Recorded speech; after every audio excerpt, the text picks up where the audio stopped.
Pakai Inggris kali. Nah, dia tuh pakai Inggris.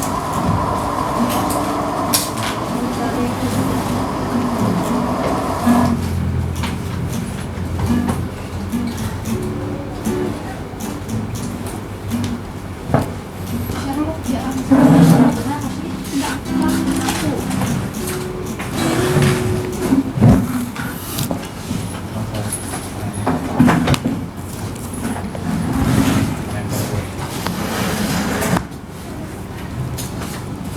Saudara-saudari di dalam Tuhan Yesus yang saya kasihi, selamat siang.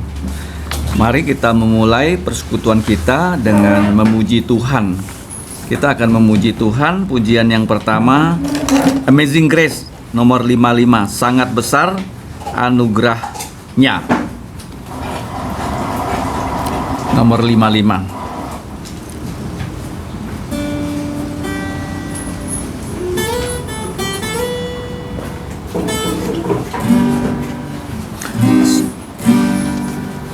Sangat besar anugerahnya, pembaru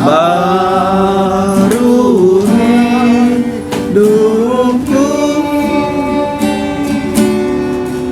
Dulu sesat, kini pulang, buta disembuhkan.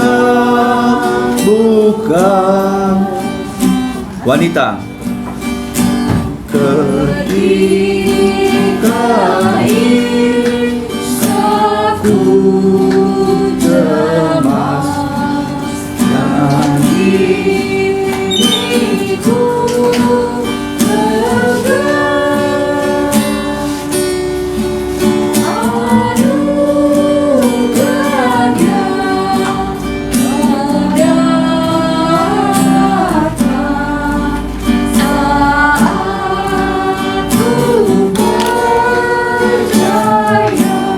pria, ku dapat janji yang teguh, ku harap sadanya, dan Tuhanlah perisaiku, pelindung hidupku. Bait 1 kita sama-sama. Sangat besar anugerahnya, pembaru hidupku. Dulu sesat, kini pulang, buta disembuhkan. Kita berdoa.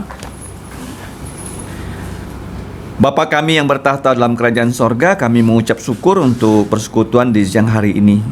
Kami tahu hanya melalui putramu Yesus kami dapat menghampiri tata kudus-Mu.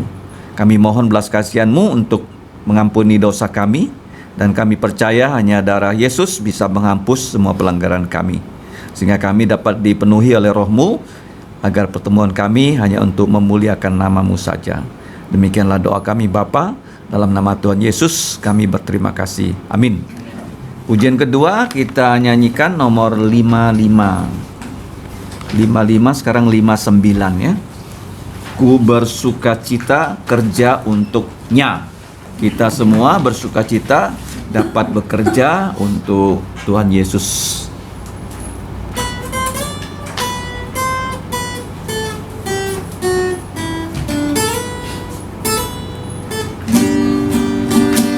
Ku bersukacita kerja untuknya, Sungguh ku bersuka cita, ada sukacita dalam jantungku.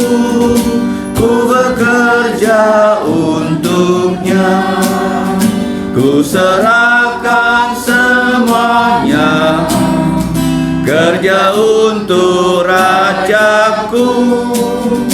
Ada damai sukacita, ku bekerja untuknya. Ku bersukacita kerja untuknya. Sungguh ku bersukacita, tiap langkahku turut perintahnya, dan bekerja untuknya. Ku serahkan semuanya, kerja untuk Rajaku. Ada damai sukacita, ku bekerja untuknya. Ku bersukacita kerja untuknya. Sungguh ku bersukacita, rela serahkan semua untuknya. Ku bekerja untuknya. Ku serahkan semuanya, kerja untuk Rajaku. Ada damai sukacita, ku bekerja untuknya. Mari kita membuka Injil Tuhan Yesus, perikop yang keempat, silsilah yang tercantum di dalam Injil Lukas. Kita akan membaca dengan bertanggapan. Lukas 3, 23 sampai 38. Saya akan memulai, kemudian ditanggapi. Kemudian 2 ayat terakhir kita akan membacanya bersama-sama. Perikop 4 halaman 27.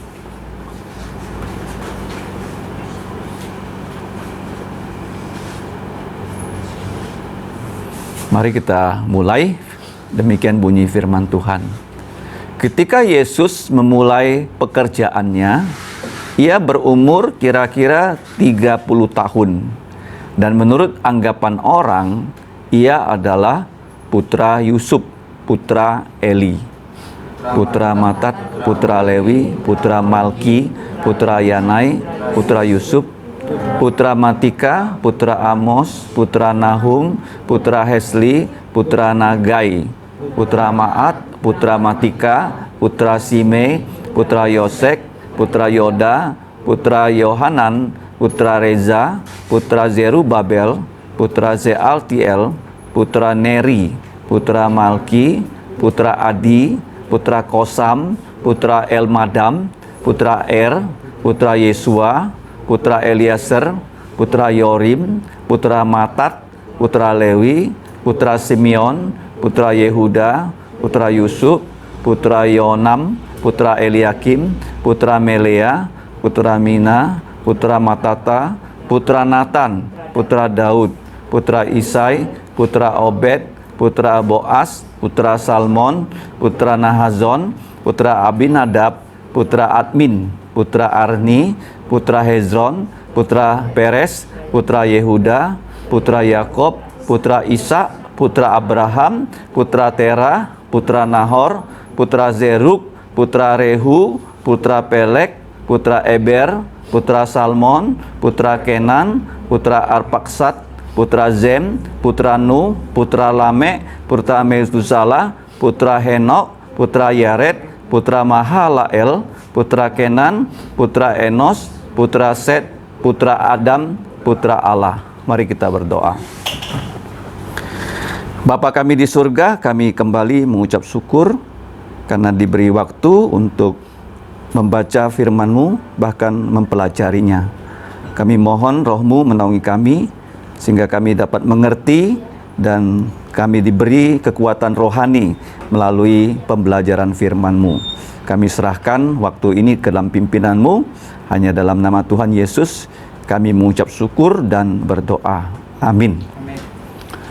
Silsilah itu suatu hal yang sangat penting. Kalau kita ditanya silsilah keluarga kita paling-paling dapat menyebut ya sampai kakek buyut kita. Atau bahkan ada orang nama kakeknya pun dia tidak tahu. Karena dia tidak pernah bertemu muka dengan kakeknya. Jadi waktu dia masih kecil, kakeknya sudah meninggal. Sehingga dia tidak kenal siapa kakeknya. Nah, kenapa di Alkitab ada suatu catatan yang disebut silsilah, ya, buku generasi, yang ditulis secara lengkap. Ya, kalau kita lihat ya, bukan hanya di Perjanjian Baru, di Perjanjian Lama itu di kitab Kejadian pasal 5 dan Kejadian pasal 4 sudah disebut nama-nama dari orang-orang yang pernah hidup di muka bumi. Nah, kenapa begitu penting ya catatan-catatan ini? Nah, yang pertama kalau kita lihat catatan atas keturunan di dalam Alkitab itu bukan dimulai dengan catatan orang percaya. Kalau kita lihat di Kejadian pasal 4, itu catatan untuk orang-orang yang tidak percaya. Orang-orang tidak percaya. Disebut namanya, nah, disebut pekerjaannya apa, prestasinya apa, tetapi tidak disebut umurnya.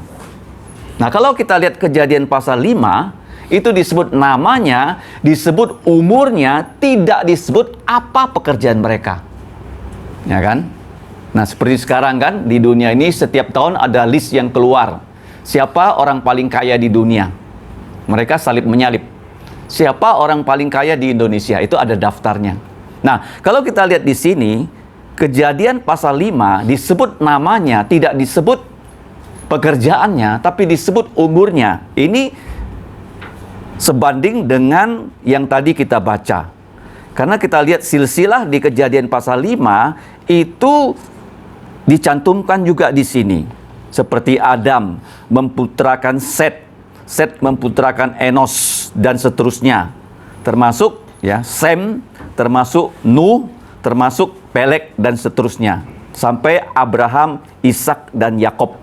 Yehuda, bahkan nanti sampai kepada menantu Eli yang bernama Yusuf. Ingat baik-baik ya. Jadi kalau kita melihat silsilah di Alkitab, yang pertama kita harus ingat, kenapa ada silsilah? Karena terjadi pergantian era. Pergantian era. Kita yang sudah hidup cukup berumur di Indonesia pernah merasakan pergantian era. Kalau saya mengalami pergantian era, eranya Soeharto menjadi era reformasi. Beda sekali. Mungkin Pak Daulat pernah mengalami era Orde Baru ke dari Orde Lama. Orde Lama orang mengagung-agungkan Soekarno, Orde Baru Soekarno menjadi manusia terlarang. Ya kan? Nah, sekarang PDIP berkuasa lagi, Soekarno diangkat-angkat lagi. Nah, jadi kita lihat ya, silsilah ini dicantumkan karena ada pergantian era. Ingat baik-baik ya, pergantian apa? Era. Nah, era itu pergantian sejarah. Sejarah itu bahasa Inggrisnya history. Ya, his itu Tuhan, story-nya Tuhan. Jadi orang Inggris waktu mereka membentuk kata-kata itu ada pakemnya loh. Seperti mereka mengatakan protokol kesehatan. Itu protokol. Protokol itu proses total kontrol. Kalau kita lakukan itu, berarti ya prosesnya dalam kontrol kita yang ketat. Nah, kita lihat di sini. Yang pertama pergantian era. Pergantian era di sini dari era Intertestamen sekarang menuju Perjanjian Baru. Era Perjanjian Baru. Nah, Perjanjian Lama sudah berakhir loh, 400 tahun yang lalu. Ya. Kitab Malaki sudah selesai ditulis. Sudah berhenti Allah berbicara dengan manusia loh.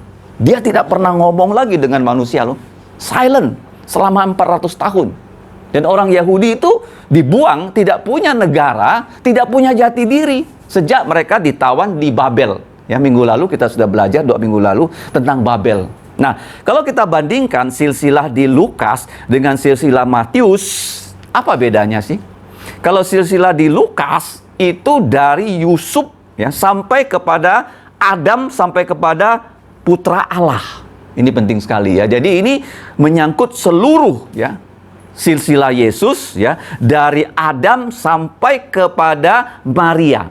Karena kalau kita bandingkan dalam ayat 23 di sini Yesus disebut putra Yusuf, ya putra angkatnya. Yusuf disebut putra dari Eli. Nah, kalau kita lihat di bagian depan di Matius pasal 1 ayat 16, Yakob memperanakkan Yusuf suami Maria. Jadi nggak mungkin kan Yusuf itu punya dua bapak.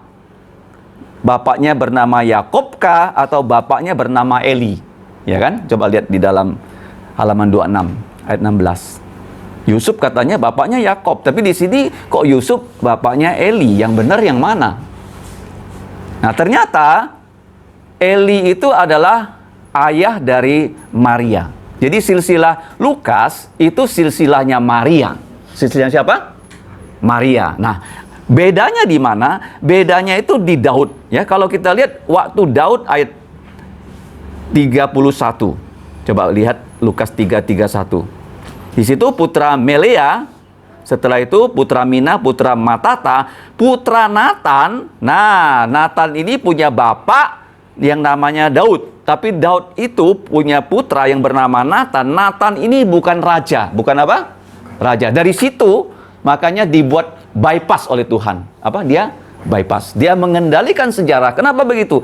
Karena kalau kita lihat silsilah di Matius, itu silsilah dari raja-raja yang kebanyakan itu raja-raja yang tidak setia kepada Tuhan. Sehingga mereka dibuang ke Babel ya. Pada ayat 12 Matius 1. Sesudah pembuangan ke Babel, kita melihat tidak ada raja lagi, keturunan raja yang dibuang namanya Yekonya. Tetapi di atasnya itu semua adalah keturunan Raja Daud yang merupakan raja-raja kerajaan selatan. Daud memputrakan Salomo, Salomo dari istri Uria, Salomo memputrakan Rehabiam. Itu perbedaannya di situ. Dari Injil Lukas pasal 3 ayat 31 bedanya dengan Matius 1 ayat 6. Isai memperanakkan Raja Daud memperanakkan Salomo dari istri Uria. Salomo adalah raja, sedangkan Lukas 3:31 Natan bukan raja. Jadi di situ bedanya. Jadi Tuhan menggunakan Natan untuk menurunkan Maria, perawan Maria, sehingga dari rahim perawan Maria lahirlah Tuhan Yesus. Nah, sedangkan kenapa ada dua silsilah? Silsilah menurut ayah angkat Yusuf, itu silsilah para raja. Silsilah menurut ibu kandung, itu silsilah bukan para raja. Nah, kalau kita lihat ya, yang pertama saya katakan pergantian era, itu yang satu. Yang kedua, akan terjadi pergantian pemerintahan. Ya, pemerintahan.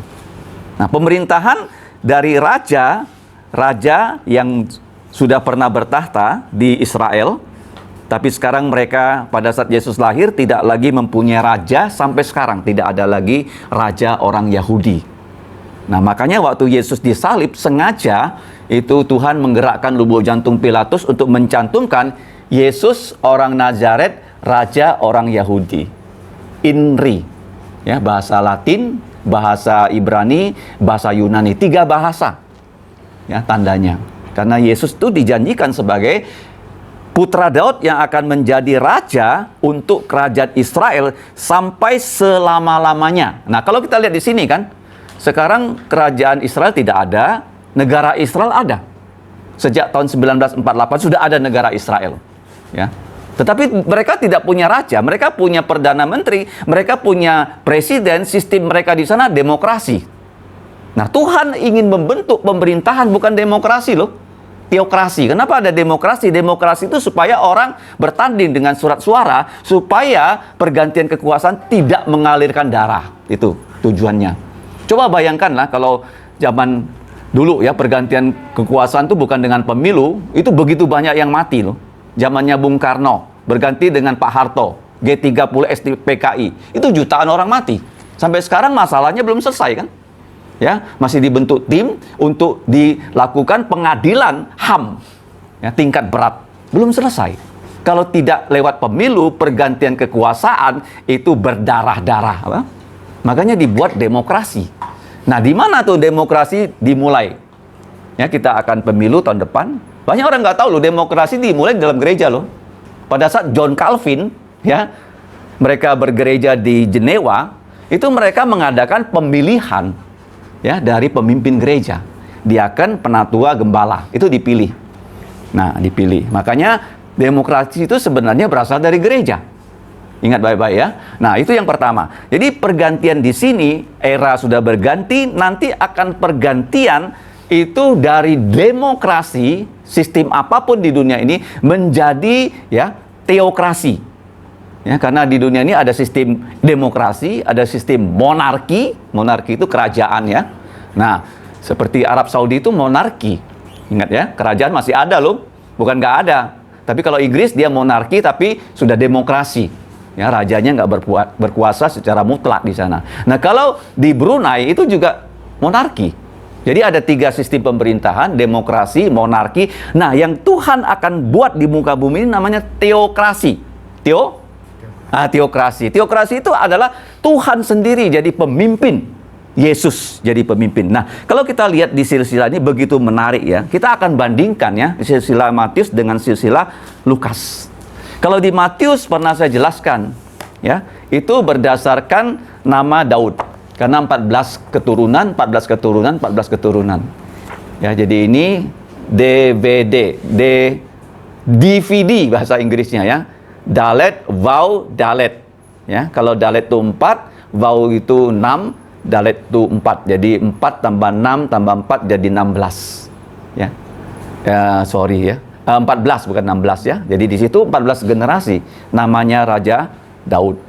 Nah, kalau 14 keturunan di sini dari kali 3, 14 itu sebenarnya 2 kali 7. 2 kali berapa? 7 loh.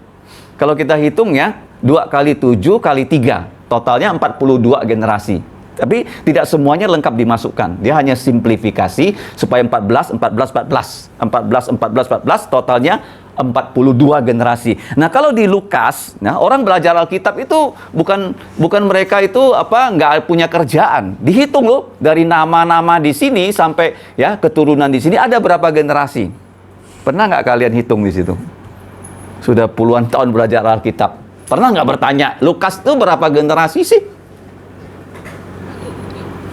Ternyata pelajar Alkitab, mereka begitu detail ya mengamati kedua silsilah ini. Mereka mengatakan di Lukas ini itu juga seri 7. Seri apa? 7 loh. 7 berapa? 77. 70? Nah, 7. Ya, jadi 77. Nah, kalau kita mau lihat ya, 77 di sini dibandingkan yang sebelumnya 2 kali 7 kali 3.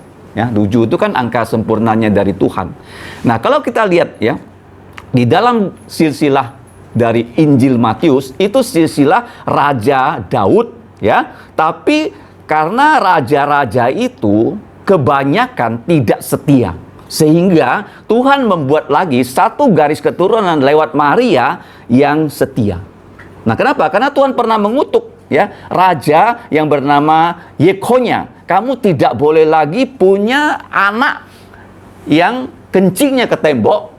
Ya, kencingnya ke tembok, laki-laki yang menjadi raja di Israel, nggak boleh lagi. Tuhan sudah kutuk dia karena mereka itu menyembah berhala. Nah, kita tahu di Israel itu total ada 42 raja. 3 raja dari kerajaan Israel yang masih menyatu, dimulai dari Saul, Daud, dan Salomo. Jadi wilayah utuh. Tapi setelah itu dipecah jadi 2, sebelah utara 10 suku, sebelah selatan 2 suku. Ya, sebelah utara mulai dari Yerobeam 1 ya sampai Hosea itu 19 raja, tidak ada raja yang baik loh. Kamu bayangkan loh, satu negara semua rajanya jahat. Kenapa raja itu jahat? Karena waktu dia menjadi raja, dia itu takut ya bahwa rakyatnya pergi ke Yerusalem merayakan Paskah, sehingga dia mengubah sistem ya. Mereka menyembah Tuhan dengan membuat satu, tidak lagi ya datang berpaskah di Yerusalem, dia buat 2 tempat untuk penyembahan berhala, yaitu di mana? Di Dan dan di Betel. Jadi tempatnya dia ubah, tidak boleh ke Yerusalem, tidak boleh lagi Paskah, tapi menyembah berhala di Dan paling utara, di Betel, 2 tempat. Tempatnya diubah. Yang kedua, dia mengubah apa itu? Menyembah Allah yang adalah roh, tidak lagi. Mereka menyembah patung, dia buat patung, di sini satu patung, di sini satu patung. Kamu bayangkan raja ini jahat sekali, Yeroboam. Siapapun raja yang jahat dibandingkan dengan dia, Yeroboam. Dia berkuasa 20 tahun lebih.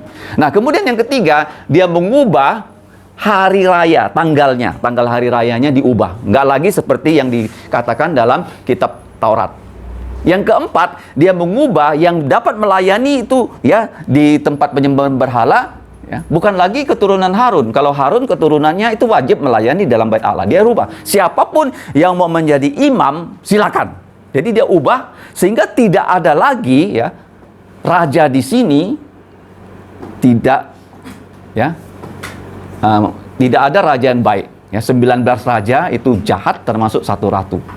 Ini kerajaan utara 10 suku. Nah, sedangkan kerajaan selatan 2 suku, yaitu suku Yehuda dan suku Benyamin, itu dari 20 raja ya. Totalnya 39 raja, 1 ratu ya. 20 raja di kerajaan selatan itu ada tidak sampai 10 raja yang baik. Kalau dihitung-hitung ada orang bilang 7, 8, 9. Ya, Raja Asa dibilang baik, ya Yosafat baik, Yosia baik, ya sampai yang terakhir yang baik itu Yosia. Tidak banyak raja baik.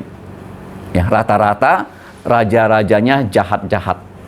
Sehingga raja yang jahat sampai di Yokonya Tuhan bilang tidak lagi ya putramu yang bisa kencing ke tembok ya, tentu laki-laki kan yang akan jadi raja. Jadi kita lihat di sini pemerintahan di bagian selatan itu bertahan lebih lama daripada utara. Kalau kerajaan utara itu ya bertahan 208 tahun saja. Kalau kerajaan bagian selatan bertahan 345 tahun. Ya sampai bait Allah diruntuhkan ya pada tahun 586 sebelum Masehi. Nah, jadi kalau kita lihat ya, orang Israel sejak dibuang ya ke Babel ya dari silsilah Matius tidak pernah lagi ya mereka punya kerajaan. Mereka punya tempat ya tanah perjanjian karena mereka dipulangkan 70 tahun kemudian.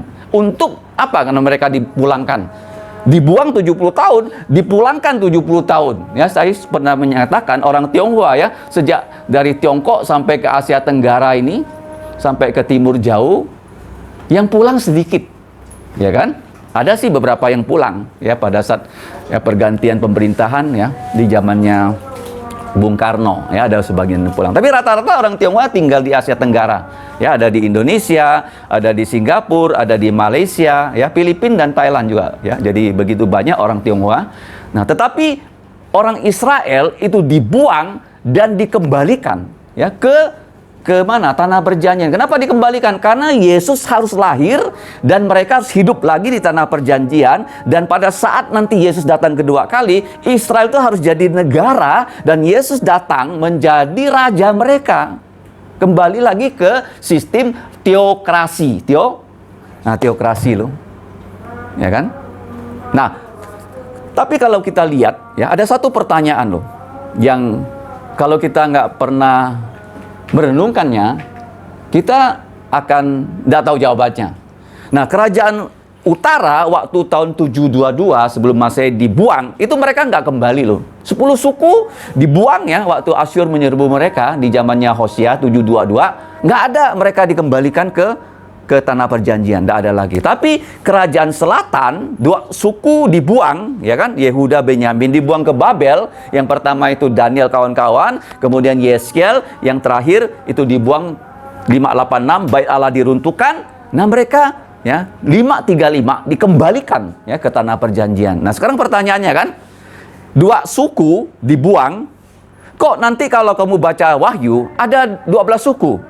Jadi dari mana tuh 10 suku tambahannya? Ya kan? Kan 10 suku ada di utara. Paham nggak ya? Mereka dibuang nggak pernah balik. Tapi kenapa di Wahyu ada disebut 12 suku? Ini nggak pernah saya pelajari di sekolah Alkitab loh. Ya, profesornya nggak pernah singgung. Kenapa? Kenapa dua suku yang bagian selatan dibuang, kok kembalinya bisa utuh 12 suku? Padahal dua suku kan yang dibuang kan? Kerajaan Yehuda berapa suku? Dua. Suku apa aja? Benyamin dan Yehuda. Kembali, kok bisa jadi 12 suku dalam kitab Wahyu? Dari mana tuh? Ya, itu semua nggak balik lagi. Nah, di sekolah Alkitab nggak ada profesor tuh singgung tuh. Cangkok, mana bisa cangkok? Ayo.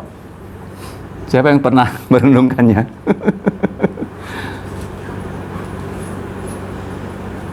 Ternyata begini ya. Waktu kerajaan selatan, ya, memang yang mendirikannya dua suku. Berapa suku?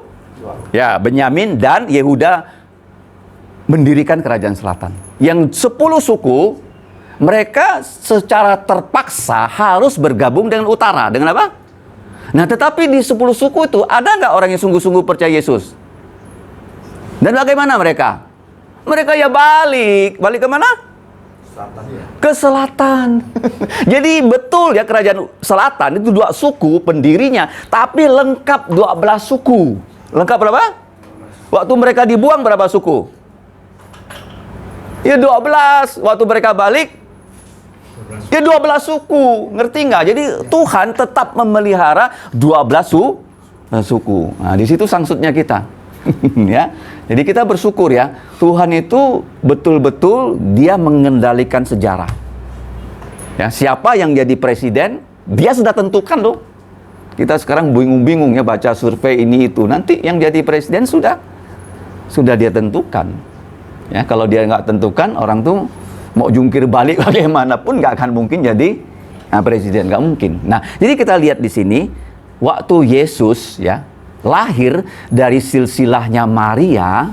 Kalau kita lihat di sini, yang paling penting di sini itu di ujungnya. Kalau kita lihat di sini ya, bahwa Yesus itu keturunan dari Adam. Waktu Adam itu putranya Kain yang membunuh putranya yang bernama siapa? Habel. Ya, dilahirkanlah Set. Nah, Set ini ya menggantikan Habel yang menurunkan Tuhan Yesus melalui perawan Maria. Perawan apa? Maria. Ini keturunan ibunya. Kalau yang silsilah Matius siapa? Bapak angkatnya. Apa? Bangkatnya. Makanya di sini yang khas ya dari silsilah Lukas adalah Yesus putra Adam. Kamu bisa ganti Adam dengan kata manusia. Apa? Putra jadi judulnya di sini adalah Putra Allah menjadi putra manusia. Judul dari silsilah ini, Putra Allah menjadi putra manusia. Kenapa dia menjadi putra manusia? Karena dia akan mewakili manusia menjalankan hukum Taurat dan mati untuk dosa-dosa kita sehingga kita bisa diselamatkan. Nah, kenapa kita diselamatkan? Melalui ketaatannya yang dua aspek. Dia mengalirkan darah, dia menguduskan hidup kita dengan darahnya. Yang kedua loh, dia melakukan hukum Taurat, dia memberi kita jubah dengan pakaian. Jadi dua tahap ya. Tahap pertama kita disucikan dengan darah Yesus, tahap kedua kita diberi ya jubah keselamatan. Ya, seperti yang dikatakan dalam Yesaya 61 ayat 10. Jadi Tuhan Yesus mentaati hukum Taurat, memberikan kita jubah keadilan, dan dia juga mengalirkan darah untuk menguduskan kita. Jadi putra Allah menjadi putra manusia, the Son of God became the Son of Man, ya. Menurut Johannes Calvin, barang siapa kita anak-anak manusia yang sudah berdosa percaya kepada putra manusia yang sesungguhnya juga putra Allah, maka kita akan diangkat menjadi anak-anak Allah. Intinya di situ. Ya, kalau orang tidak percaya pada Yesus, maka dia tidak bisa diselamatkan. Jadi sampai di silsilahnya Adam. Kalau kamu tanya kepada orang yang belajar, ya, ada nggak orang yang bisa nyusun silsilah seperti ini? Nggak mungkin. Ya, tadi saya bilang kan, nama kakek kita pun kita kadang-kadang udah nggak tahu. Nah, kenapa ini ditulis demikian jelas? Karena Allah ingin kasih tahu kepada kita sejak Adam dan Hawa jatuh dalam dosa, ya, dia sudah janjikan pada Adam dan Hawa keselamatan dalam diri Tuhan Yesus Kristus. Jadi barang siapa yang tidak percaya kepada Yesus tidak bisa diselamatkan. Ya, tadi malam saya baru share di CMC. Gereja itu, ya, iblis tuh nggak takut gereja loh. Kamu jangan bilang, oh ini namanya sekolah Kristen, terus iblis takut ada kata-kata Kristen, yang enggak loh. Justru iblis senang dalam gereja. Kamu lihat kan di dalam sinagog ada orang kerasukan kan, yang diusir oleh Yesus kan, dia nggak takut. Ya, gereja akan dirusak oleh iblis dengan dua cara. Dia masuk dalam gereja, ya, sehingga gereja itu tidak lagi percaya firman Tuhan, dan gereja melayani sesuai dengan prinsip manusia. Itu gereja apa? Roma Katolik. Gereja apa? Roma Katolik. Jadi gereja Roma Katolik, ya, begitu Kaisar Roma menjadi Kristen, katanya semua unsur dunia masuk ke dalam situ. Apapun boleh. Ya. Sehingga kamu lihat ya, walaupun ada salibnya, tapi di dalamnya itu Tuhan tidak berkenan. Itu yang pertama ya. Dia bagaimana meruntuhkan gereja. Dia masuk, menyusup, dan dia mengubah pengajarannya sehingga pengajarannya melenceng. Seperti juga sekolah Kristen. Kalau sekolah Kristen tidak mengajarkan firman, orang-orang yang mengajar di situ, pemimpinnya di situ nggak ngerti firman, mereka menjalankan apa-apa yang tidak sesuai dengan firman, maka ya boleh dikatakan sekolah ini lama-kelamaan akan menjadi sama dengan sekolah dunia. Nggak ada bedanya. Nggak ada apa? Nggak ada bedanya. Ya. Tetapi ya kita harus berpegang pada firman. Yang kedua, bagaimana cara iblis menghancurkan gereja? Ini terjadi dalam sejarah loh. Kalau kamu lihat di Indonesia, begitu banyak ya kubah. Kubah. Kamu jangan bayangkan kubah itu adalah asalnya dari agama seberang. Bukan loh. Kubah itu adalah gereja di zaman dulu.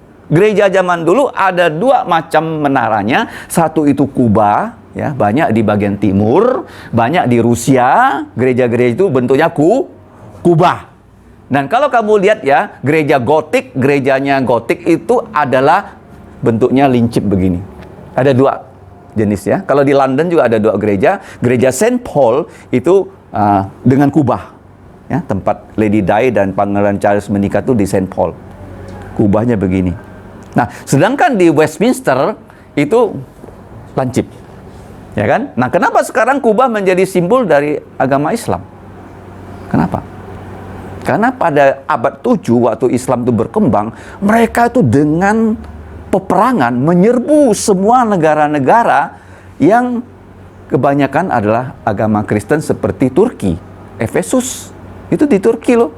Waktu mereka menang perang, ya, dengan kekerasan seperti itu, semua daerah itu menjadi daerah yang tidak Kristen lagi sampai zaman sekarang. Nah, Tuhan tidak ingin Eropa itu jatuh ke tangan orang Islam. Gimana caranya loh? Saya pernah lihat satu lukisan di Istana Versailles di luar kota Paris. Itu pada saat ya pasukan Muslim itu mau menyerbu Eropa, ada satu raja dari Perancis yang bernama Raja Martel. Raja apa? Martel.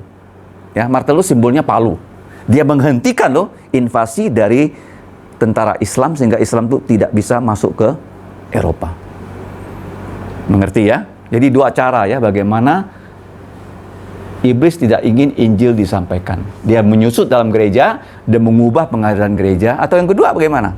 Supaya gereja-gereja yang ada itu habis dan serbuan melalui kekerasan. Jadi kalau kamu lihat kubah, itu sebenarnya asal dari mana? Kristen. Ya, kamu melihat gereja Roma Katolik, asalnya juga loh. Nah, kenapa terjadi begitu? Makanya kita harus waspada. Ya, jangan sampai kita menyebut diri kita sekolah Kristen, tapi kita lupa ya membawa orang-orang percaya Yesus. Ingat ya, dunia ini sementara, dan kalau kita lihat tanda-tanda kedatangan Yesus sudah di depan mata kan. Gempa belum selesai di Turki, beberapa hari lalu di Irian kan? Ya. Kenapa begitu? Karena Tuhan Yesus dalam Injil Matius 24 mengatakan sebelum dia datang kedua kali akan terjadi gempa. Nggak ada orang bisa buat teknologi menghindari gempa, nggak ada.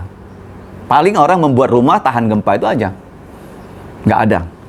Karena itu seperti ibu yang sudah mengandung 9 bulan, mau melahirkan, sakit, tambah dekat dia mau melahirkan, tambah sakit, terakhir, push. Akhir. Yesus begitu. Dia sudah akan datang. Ya. Jadi jangan sampai kita sendiri nggak percaya Yesus loh. Itu konyol ya. Yang kedua, jangan sampai kita melayani anak-anak mereka tidak percaya Yesus sehingga mereka binasa. Kita punya tugas mulia ya, bahwa kita diberi kesempatan ya, selain menjadi guru secara akademis, kita juga menjadi guru dalam hal spiritual, supaya anak-anak yang ada ya dalam binaan kita, mereka secepat mungkin ya bisa percaya putra Allah yang telah menjadi putra manusia, yang lahir dari anak darah Maria, yang sudah mati untuk dosa kita, yang sudah dikuburkan, bangkit, dan sudah naik ke sorga, dan berjanji akan datang lagi, dan tanda-tandanya sudah di depan mata. Perang, ya, gereja menjadi rusak, gempa bumi, ya, dosa merajalela, ya. Sekarang itu dosa apa yang paling merajalela? LGBT. Ya, ya, ya. Gereja setan. Kalau di Amerika sekarang katanya ya, kalau anak lahir, orang tuanya nggak boleh isi jenis kelamin loh. Ya, sampai dia nanti umur sekian tertentu memutuskan dirinya tuh laki-laki, perempuan atau apa. Kamu lihat tuh, ya zaman sekarang. Iya. Iya, dia sudah mengarah ke situ. Dan mereka bangga loh bisa berbuat seperti itu. Hak asasi manusia. Nah, padahal mereka nggak tahu ya Tuhan itu sangat benci ya dengan dosa-dosa seperti itu. Semakin dekat kedatangan Yesus, dunia itu bukan semakin baik loh, semakin jahat loh. Semakin apa? Nah, jahat loh. Makanya kita yang punya Injil ya bisa memberitakan Injil sehingga orang ya tidak akan binasa. Karena Yesus mengatakan, aku akan mendirikan gerejaku di atas suatu karang ini dan alam maut tidak akan menang atasnya. Maksudnya apa tuh? Artinya kalau orang ya binasa, kita kabarkan Injil, dia percaya Yesus, alam maut itu sudah gak bisa menang sama dia. Ingat ya, kalau kamu sudah percaya Yesus, selama-lamanya selamat. Ya, kamu bawa anak itu percaya Yesus, selama-lamanya dia juga selamat. Alam maut gak akan bisa menguasai dia lagi. Kenapa? Karena kalau Yesus sekarang datang, ya kita gak akan mengalami kematian, kita akan diberi tubuh mulia, kita diangkat. Makanya alam maut tidak menguasai kita. Ngerti nggak ya? Seandainya Yesus belum datang, kita bisa saja mati. Nah, tapi kita nggak takut mati. Kenapa? Karena kita akan dibawa ke surga. Ya, kita nggak takut. Tapi yang kita takuti ya adalah ya kita tidak menyelebarkan ya Injil, yaitu Putra Allah menjadi putra manusia, sehingga orang percaya pada Yesus akan diselamatkan. Mari kita berdoa. Bapa, kami mengucap syukur pada tengah hari ini kami bisa belajar dari kemahakuasaan Engkau yang mengendalikan sejarah manusia, khususnya sejarah keselamatan manusia. Engkau telah mengutus putramu menjadi putra Adam, menjadi putra dari Maria, sehingga kami dapat diselamatkan oleh Tuhan Yesus. Ya Bapa, tolonglah kami supaya kami sungguh-sungguh percaya Yesus, dan jangan sampai kami yang sudah percaya Yesus tidak mengabarkan Injil kepada orang-orang yang belum percaya Yesus. Kami serahkan ya Bapa para guru yang sudah berjuang dengan sekuat tenaga dalam pengajaran kepada anak-anak. Engkau yang membalas ya segala perjuangan mereka. Bahkan Engkau menolong mereka dalam kehidupan mereka sehari-hari. Engkau menuntun mereka, memberikan mereka sukacita dalam pelayanan sebagai guru yang bukan hanya bisa mengajar anak-anak menjadi lebih disiplin, lebih pandai, tetapi anak-anak bisa menerima Yesus sebagai Tuhan Juru Selamat pribadi mereka. Gunakanlah TK Kristen Kalvari, SD Kristen Kalvari untuk menjadi orang-orang yang bisa mengabarkan firman dan Injil-Mu. Demikianlah doa kami Bapa, ampunilah kami akan kesalahan kami, dalam nama Tuhan Yesus kami mengucap syukur dan berdoa. Amin. Kita sekarang mau memulai pokok-pokok doa dan kesaksian ya. Saya mulai dengan Pak Daud ya. Pak Daulat. Ya, Pak Daulat. Ya, silakan Pak. Ya. Terima kasih Pak Pendeta. Jadi saya minta doain saya, istri, anak-anak dan cucu saya. Itu aja pada kesehatan.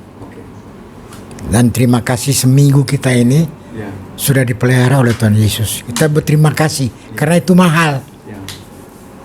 Walaupun kita punya duit banyak, kalau kita sakit, no way. Kira-kira gitu. Ya. Oke. Makasih. Silakan. Saya mengucap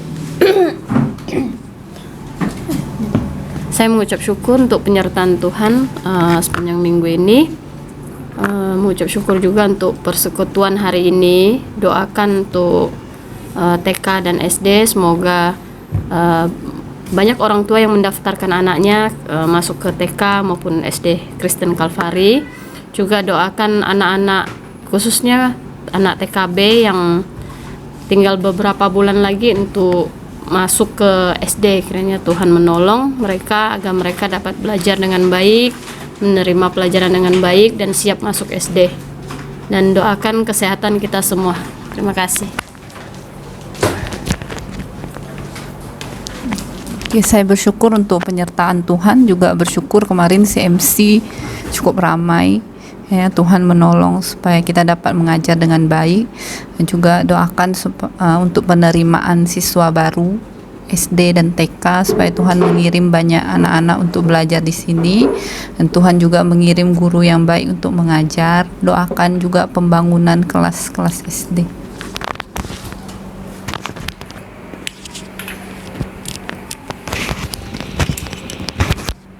Puji Tuhan untuk pimpinan Tuhan di dalam kehidupan saya selama 1 minggu ini. Pokok doanya doakan persiapan pencairan BOP ya. Kalau untuk TK itu BOP, kalau untuk SD itu BOS kan, bantuan dana dari pemerintah. Nah, karena dari dinas sudah mengeluarkan surat meminta semua lembaga untuk menyiapkan dokumen, dan syaratnya itu ada 10 macam yang harus saya siapkan ya. Jadi banyak sekali, dan kalau disiapkan tuh jadi tebal. Jadi saya sedang siapkan supaya kalau Tuhan izinkan ya tahun ini tetap bisa dapatkan BOP-nya. Selain itu harus juga di-key-in di dalam sistem komputernya, bukan hanya secara manual kertasnya juga ya. Jadi agak ribet. Kali ini pokoknya setiap tahun itu semakin ribet syaratnya. Kemarin kan biasanya untuk pencairan salah satu syaratnya adalah kita harus buat ARKAS. Nah, ARKASnya kemarin itu kita sudah diminta untuk menginput atau menguploadnya ke dalam yang namanya lembar PBD ya, lembar PBD apa ya, berbasis data ya, apa tuh P-nya apa saya lupa, perencanaan berbasis data. Sudah saya input semuanya. Nah, sekarang diminta syaratnya harus masukkan lagi ke BOP online, sedangkan komponen-komponen yang di BOP online dengan yang di PBD itu namanya lain sama sekali, berbeda. Jadi kita dibuat bingung ya. Biasanya lembaga itu betul-betul dibuat bingung entah mau ikut yang mana gitu. Jadi tolong doakan supaya bisa lebih jelas dan bisa saya selesaikan. Kemudian doakan supaya lebih banyak orang tua yang mendaftarkan anak untuk TK kita. Puji Tuhan tadi ada bapak ya yang datang untuk mendaftar, tapi saya belum datang. Jadi dia ketemu dengan Pak Rudi, dan Pak Rudi mencatat nomornya, lalu saya chat dia dan dia bertanya-tanya sepertinya minat, dan salah satu yang dia tanyakan tuh TK-nya ada ngajar Inggris nggak, dia bilang gitu. Inggrisnya gimana, berapa persen? Saya bilang ada, pokoknya ada, tiap hari ada, saya bilang. Mandarinnya gimana? Mandarin saya bilang kita bilingual ya, kita bukan trilingual, jadi Mandarinnya hanya seminggu sekali, saya bilang. Itu aja. Kemudian tadi ada ibu datang. Nah, ini satu info aja ya, sekedar info. Tadi dia juga menanyakan TK. Menurut dia bilang ada satu cucunya sekolah di mana ya? Bina Bakti, dan satu di Santa Monica ya. Kalau di Santa Monica dan di Bina Bakti, kalau sudah daftar di TK, SD-nya nggak perlu biaya daftar lagi, langsung terus dia bilang. Jadi saya sanggah dia, saya bilang setahu saya yang saya dengar itu tetap harus bayar. Dia bilang kok di sini mau bayar, dia bilang gitu. Nah, itu menjadi bahan pertimbangan kita lah. Tapi saya sudah sanggah dia karena memang menurut saya tetap bayar di sana, bukan nggak bayar. Yang saya tahu yang nggak bayar lagi itu yang di Harapan Bangsa. Tapi waktu daftar TK-nya bayarnya belasan juta. Jadi kalau ke SD nggak bayar lagi. Yang saya tahu itu. Ya, jadi saya. Apa aja ya, sekedar info aja. Ya. Oke, saya bersyukur untuk seminggu ya, selama 1 minggu ini proses belajar mengajar, dan saya sedikit senang lah ya hari ini karena murid kita yang kelas 3 ya, murid Pak Tulus, Johansen ya. Di luar prediksi saya, dia itu mengisi soal ulangan harian hampir betul semua dan tidak nyontek. Nah, ini yang mungkin Tuhan tolong dia lah ya, agar jadi anak baik. Kita doakan teruslah dia ya, supaya dia secara akademis dia baik, dan juga kelakuannya sih sudah mulai baik dibanding awal-awal ya, semester lalu ya. Nah, semester sekarang udah mulai membaik. Mudah-mudahan sampai akhir semester ya membaik terus. Oke, terima kasih.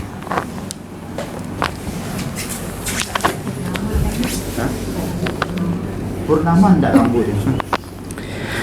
Terima kasih, saya juga mengucap syukur kepada Tuhan, kebaikan Tuhan dalam hidup kita masing-masing, baik pribadi lepas pribadi.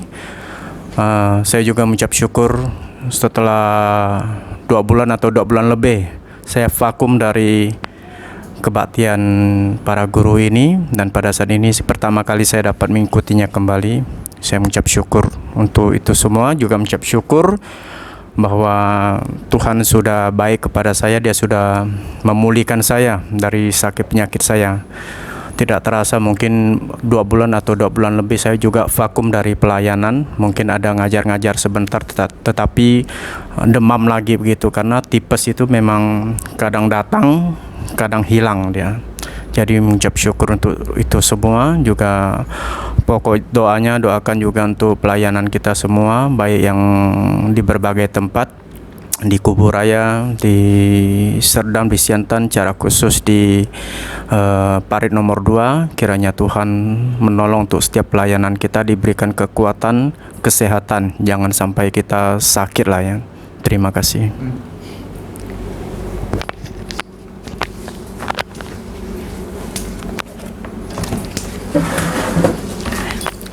Saya bersyukur atas penyertaan Tuhan selama 1 minggu ini.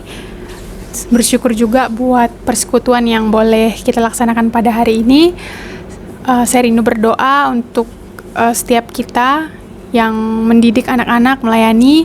Kiranya Tuhan yang berikan kesabaran, hikmat untuk dapat mendidik dengan baik, dan juga buat anak-anak, biarlah kiranya Tuhan yang juga terus memelihara mereka untuk mendidik mereka juga, biar mereka boleh menjadi anak yang takut akan Tuhan.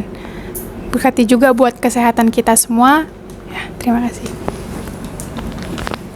Saya juga mengucap syukur untuk penyertaan Tuhan hari lepas hari. Bersyukur juga bisa ikut persekutuan hari ini. Pokok doa saya yang pertama, doakan kesehatan, karena beberapa hari ini cuaca sangat panas, terutama Zoe. Jadi 2 atau 3 hari lalu, karena dia itu bangunnya siang, karena dia tidur tuh sudah jam cukup malam, kadang jam 11, tadi malam hampir jam 12 dia baru tidur. Jadi dia bangun siang, terus sudah 2 kali kejadiannya dia mimisan lagi ketika dia tidur, sebelum bangun tidur pagi. Terus saya pikir yang kedua ini tidak sebanyak yang pertama. Terus saya bilang sama suami, kalau dia berulang lagi kita harus konsul ke dokter.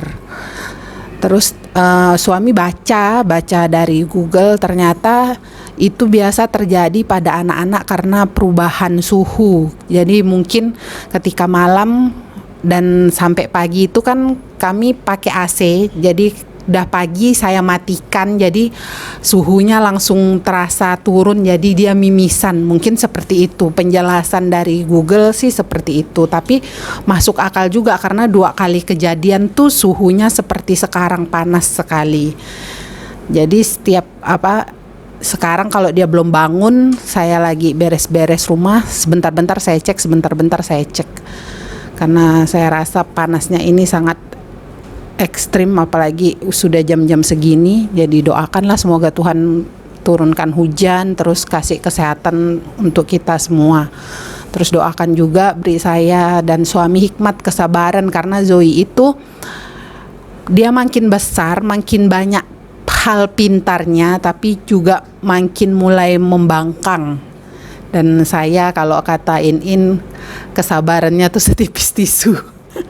Jadi saya bersyukur perkembangannya sangat baik, tapi kadang untuk menghadapi hal-hal kenakalan dia tuh saya nggak sabar. Jadi mohon doakan semoga saya suami Tuhan beri hikmat mendidik dia dengan baik.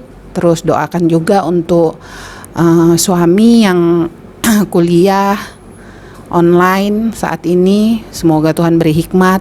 Doakan juga pelayanan nanti di hari Minggu dan rencana-rencana ke depan, terutama yang paling dekat itu piknik berarti kan.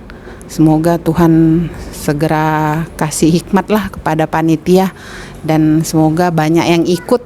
Saya optimis sih banyak yang ikut karena pertama kali setelah pandemi dan agak excited juga untuk bersama-sama jemaat yang lain pergi piknik lagi tuh, rindu juga gitu karena di situ kita bisa bersekutu bersama mereka.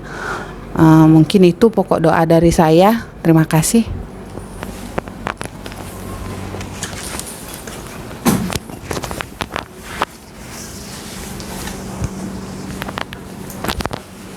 Terima kasih atas penyertaan Tuhan dalam 1 minggu ini, telah memberikan kita kesehatan dan juga kesabaran dalam mengajar anak-anak. Pokok doanya semoga Tuhan di hari berganti hari ke depannya Tuhan bantu dalam setiap rencana kita, dalam setiap pengajaran kita diberikan kesabaran. Terus juga untuk anak-anak semoga mereka agar semakin takut akan Tuhan, semakin tahu mana yang benar dan mana yang baik, mana yang buruk juga, dan juga Tuhan bantu dalam kesehatan mereka karena ada beberapa anak yang 1 minggu ini sakit juga, agar cuacanya Tuhan bantu biar semakin baik juga, dan juga untuk kita semua diberikan kesehatan, kesabaran dalam mengajar anak-anak. Saya mengucap syukur atas pemeliharaan Tuhan kepada kita sehingga kita dapat melayani anak-anak khususnya di TK dan SD, dan bersyukur juga untuk hari ini kita bisa mengikuti persekutuan singkat. Saya mengucap syukur juga, kemarin muka saya merah, gatal dan membengkak, tapi sudah Tuhan pulihkan. Dan berdoa untuk kesehatan kita semua dan pelayanan kita semua. Saya bersyukur untuk penyertaan Tuhan 1 minggu ini. Bersyukur juga untuk persekutuan singkat pada hari ini. Pokok doanya, doakan untuk guru-guru, guru TK maupun guru SD supaya diberi hikmat, kesabaran, dan juga kebijaksanaan dalam mengajar anak-anak. Doakan juga khususnya untuk anak TKB, untuk Cio yang belum pandai A sampai I diulang dia belum bisa ingat. Terus juga doakan untuk Melvin yang suka ngomong kotor, terus suka ngomong sembarangan, semoga Tuhan ubahkan. Juga doakan untuk Hugo yang membangkang akhir-akhir ini. Nah, kiranya Tuhan memberi kita semuanya hikmat, kesabaran dalam mendidik anak-anak. Terima kasih. Puji Tuhan, dalam seminggu ini saya bisa mengajar dengan baik. Saya bersyukur kepada Tuhan juga bisa mengikuti persekutuan pada hari ini. Pokok doa saya yang pertama, doakan untuk perkuliahan saya. Saat ini saya memiliki target untuk penelitian di bulan Maret, namun masih proses validasi. Kiranya proses validasinya itu sebelum target di mana saya harus penelitian, udah siap sebelum penelitian. Terus yang kedua, kiranya saya bisa memanajemen waktu. Terkadang tuh ada panggilan dadakan kalau misalnya harus pergi ke kampus atau gimana kayak gitu. Kemudian berdoa juga untuk salah satu murid saya, Ernest. Dia sedang sakit, udah 3 hari dia tidak masuk. Kiranya Tuhan jamah pulih sembuhkan dia supaya dia bisa belajar dengan baik. Kemudian berdoa juga untuk salah satu murid saya, Johansen. Ya, mungkin dalam segi sifat ataupun tingkahnya sudah jauh lebih baik, namun dalam segi kognitif ataupun pengetahuannya tuh masih belum ada perkembangan. Dan di kelas saya jujur banyak anak-anak yang nilainya turun di tematik dikarenakan dari yang saya lihat literasinya kurang banget. Mereka sangat sulit memahami bacaan yang ada di tematik. Padahal tematik kelas 3 kan kebanyakan bacaan soal teks dan mereka sangat sulit memahaminya. Nah, kiranya mereka bisa belajar lebih baik lagi, tidak di sekolah maupun di rumah, dan juga sekiranya mereka les, mereka bisa belajar lebih baik juga. Dan juga saya juga bersyukur untuk kelas 3 tutor katanya sudah jauh lebih baik, meskipun saya harus meletakkan lakban dan gunting di meja supaya tidak berkata kotor kayak gitu. Efektif sih, efektif. Cuman semoga tanpa ada ancaman seperti itu mereka bisa ngerti yang mana hal yang baik dan yang mana hal yang buruk. Itu aja sih dari saya. Terima kasih. Di TKA mempan sih di TKA. Iya, sama-sama. Saya mengucap syukur untuk penyertaan Tuhan selama 1 minggu ini. Berdoa juga untuk anak-anak TK, khususnya TKA, untuk mereka yang masih sulit dalam pembelajaran, doakan supaya mereka bisa lebih baik lagi dalam pembelajaran. Kemudian doakan mereka supaya bisa menjadi anak-anak yang lebih disiplin lagi. Doakan juga untuk kesehatan kita semua.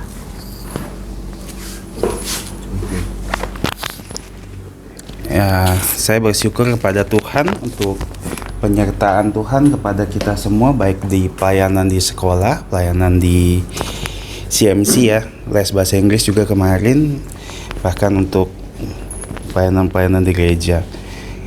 Yang saya ingin minta dukungan doa adalah untuk pelayanan kita selanjutnya lah, untuk pelayanan besok, untuk pelayanan di hari Minggu. Kayaknya Tuhan menolong kita semua, khususnya mungkin hanya mengingatkan kita akan ada rapat 2 bulanan kan. Jadi mungkin salah satu agenda yang bisa kita omongkan adalah camp remaja dan sal serta piknik. Harusnya bulan Februari kan kita ada rapat 2 bulanan. Nah, jadi akhir bulan kan, setiap 2 bulan sekali kan. Oh, akhir bulan ya. Oh iya, jadi bisa dipikirkan lah, maksudnya karena ada 3 event yang kita bisa bicarakan: piknik, camp remaja, sama sal. Setidaknya kalau udah ada IC-nya kita bisa bergerak lah untuk siapin, karena kata Miss Beth, bulan-bulan apa Miss Beth, kita akan sibuk dengan enggak, maksudnya kita akan sibuk dengan mid semester segala macam Maret. Jadi takutnya kalau kita nggak segera mulai, nanti kita bisa, mumpung mungkin Februari lebih senggang lah untuk banyak bisa dipersiapkan, karena nanti udah mulai seperti camp remaja sudah di April kan, berarti itu sudah perlu dipersiapkan. Itu aja, dan doakan untuk saya pribadi dan keluarga kesehatan. Dan untuk saya pribadi lah, dari pagi nih pinggang saya sakit sekali, jadi itu jalan tuh agak-agak bungkuk sekarang, nggak tahu kenapa. Tadi pagi pas bangun sudah mulai sakit. Doakan itu. Terima kasih.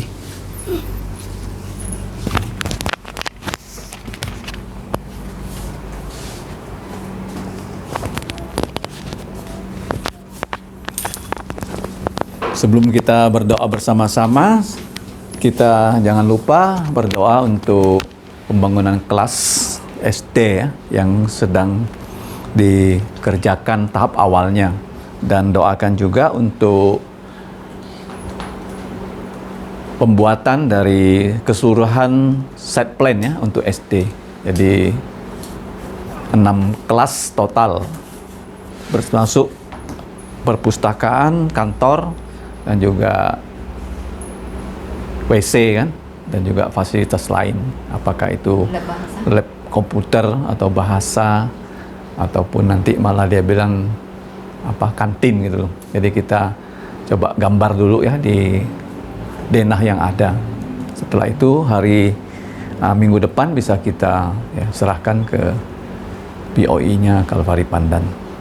Menurut saudara Febri ya, dia punya pengalaman mendirikan gedung sekolah Immanuel 2. Jadi Tuhan memimpin dia ya untuk membantu kita. Kita bersyukur, dan juga bahwa gambar itu kan nanti harus ada ahli strukturnya. Nanti Yona itu ahli struktur, bisa juga ikut ya dalam penandatangan dokumen untuk diserahkan ke Pemkap ya untuk mendapatkan, sekarang bukan namanya IMB lagi ya, ada nama lain lagi. Jadi kita bersyukurlah bahwa Tuhan menyiapkan orang-orang yang siap membantu. Dan kita berdoa juga untuk pelayanan kita minggu ini ya, baik besok maupun lusa, supaya Tuhan menolong lebih banyak yang tidak datang kebaktian bisa datang kembali kebaktian, karena beberapa minggu ini yang datang merosot ya. Jadi kita berdoa supaya mereka bisa kembali berkebaktian, baik di Kuburaya, Serdam, Siantan, dan juga Parit nomor 2. Kita buka suara, kita ya doa serentak bersama-sama. Mari kita berdoa, dan nanti kita akhiri dengan doa Bapa kami. Mari kita berdoa. Bapa kami di surga, kami mengucap syukur untuk siang ini kami bisa bersama-sama datang untuk memuji Engkau dan belajar firman-Mu, bahkan mendengarkan kesaksian dan pokok-pokok doa dari semua yang terlibat dalam pelayanan di gereja dan di sekolah. Ya Bapak, kami mengucap syukur untuk ya, saudara senior kami, yaitu Pak Agus Daulat, yang dengan jerih lelahnya berturut serta dalam pelayanan dalam bidang fasilitas di sekolah dan juga di gereja. Untuk menolong dia dan istri, memberikan kesehatan dan kekuatan, dan juga Christine, bahkan juga anaknya yang di sini, yang di tempat lain, kiranya mereka bisa dilindungi oleh Engkau. Kami juga berdoa untuk guru-guru TK, baik saudari Selin, untuk Mawar, untuk Derin, saudari Magdalena, istri hamba-Mu. Engkau menjaga, melindungi mereka dalam pengajaran dan juga administrasi, dan juga untuk anak-anak yang sakit, anak-anak yang nakal, anak-anak yang sering tidak sesuai dengan firman-Mu, perkataannya, kiranya Engkau menolong mereka semua, supaya mereka semua bisa menjadi anak-anak yang takut kepada Engkau. Berikan mereka para guru kesehatan dan semangat juang yang baik. Ya Bapak, Engkau juga menolong agar TK dan SD banyak anak-anak bisa mendaftar menjadi murid yang baru untuk tahun ajaran yang berikutnya. Kami juga mengucap syukur untuk SD Kristen Kalvari, untuk saudari Elizabeth, untuk PI Rudi, PI Yulimin, PI Jakaria, untuk saudara Tulus, Ia, dan juga Elvia. Engkau menolong mereka dalam tugas mereka sebagai guru. Kiranya mereka diberi kesehatan, diberikan sukacita, dan anak-anak yang mengalami keterkendalaan, kiranya Engkau menolong dari kelas 1, kelas 2, dan kelas 3. Yang paling penting mereka bisa percaya Tuhan Yesus. Kami mengucap syukur juga Engkau telah menolong dari Julimin yang sudah 2 bulan sakit. Engkau memberikan dia kesehatan yang lebih baik, sehingga pada hari ini dia bisa ikut dalam persekutuan. Kami juga menyerahkan untuk keluarga dari saudari Indri, untuk dia, suaminya, dan juga untuk Joy. Engkau berikan kesehatan yang baik. Kami juga menyerahkan Bapa untuk pelajaran yang ditempuh secara online, kiranya Engkau menolong. Kami juga teringat untuk semua anak-anak Engkau yang di rumah masing-masing. Engkau menolong gerejamu ini di Kuburaya, Parit nomor 2, Serdam Siantan, agar lebih banyak anak-anakmu yang setia, supaya pada hari Minggu semua kami bisa berbondong-bondong datang ke rumah Engkau untuk berbakti kepada Engkau. Ya Bapak, kami juga mau berdoa untuk Febri. Engkau berkati dia yang sudah dengan kesediaannya membantu untuk penggambaran dari site plan SD Kristen Kalvari. Kiranya minggu depan gambar itu bisa disiapkan dan dapat dikirim kembali ke Pandan. Ya Bapak, kami juga berdoa menyerahkan semua pelayanan, baik SD, TK Kristen Kalvari, dan pelayanan gereja. kiranya Engkau yang menuntun agar semua pelayanan yang sudah direncanakan bisa berjalan dengan baik sesuai dengan kehendak Engkau. Demikianlah doa kami ya Bapa yang kami naikkan hanya dalam nama Tuhan Yesus. Kami mau mengucapkan doa Bapa kami yang begini. Kami yang di surga, kuduskanlah namamu, datanglah kerajaanmu, jadilah kehendakmu di bumi seperti di surga. Berikanlah kami pada hari ini makanan harian kami, dan ampunilah kami akan kesalahan kami, seperti kami juga mengampuni orang bersalah pada kami. Dan janganlah membawa kami ke dalam pencobaan, tetapi lepaskanlah kami dari jahat. Karena Engkau mempunyai kerajaan dan kuasa dan kemuliaan sampai selamanya. Amin. Saat teduh, persekutuan selesai.